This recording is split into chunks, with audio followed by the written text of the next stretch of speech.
மதுரை சித்திரை திருவிழாவின் சிகர நிகழ்ச்சியாக வைகை ஆற்றில் பச்சை பட்டு உடுத்தி கள்ளழகர் எழுந்தருளும் நிகழ்ச்சி கோலாகலமாக நடைபெற்றது.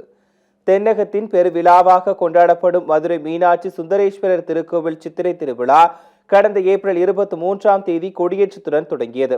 அதனைத் தொடர்ந்து ஏப்ரல் 29ஆம் தேதி மீனாட்சி அம்மன் பட்டாபிஷேகம், மே 2ஆம் தேதி மீனாட்சி சுந்தரேஸ்வரர் திருக்கல்யாணம், தேரோட்டம் உள்ளிட்ட வழிபாடுகளை தொடர்ந்து விழாவின் முக்கிய நிகழ்வாக கள்ளழகர் வைகையாற்றில் இறங்கும் வைபவம் இன்று அதிகாலை நடைபெற்றது.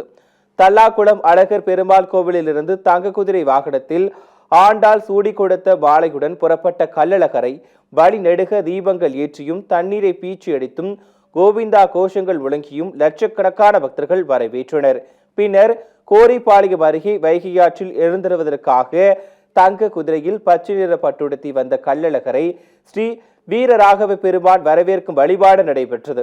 தங்க குதிரை வாகனத்தில் பச்சை பட்டுடுத்தி வந்த கள்ளழகரை எதிர்கொண்டு வரவேற்ற பல்லாயிரக்கணக்கான பக்தர்கள் தண்ணீரை பீச்சியடித்து கள்ளழகரை குளிர்வித்திடும் தீர்த்தவாரி வழிபாடுகளை மேற்கொண்டனர். பச்சை பட்டு உடுத்தி அழகர் வைகையில் இறங்கினால் விவசாயம் செழிக்கும் என்பது பக்தர்களின் நம்பிக்கை. கள்ளழகர் ஆற்றில் இறங்கும் கண்கொள்ளா காட்சியை நேரில் தரிசிப்பதற்காக மாநிலத்தின் பல்வேறு பகுதிகளில் இருந்தும் லட்சக்கணக்கான பக்தர்கள் மதுரையில் குவிந்தனர்.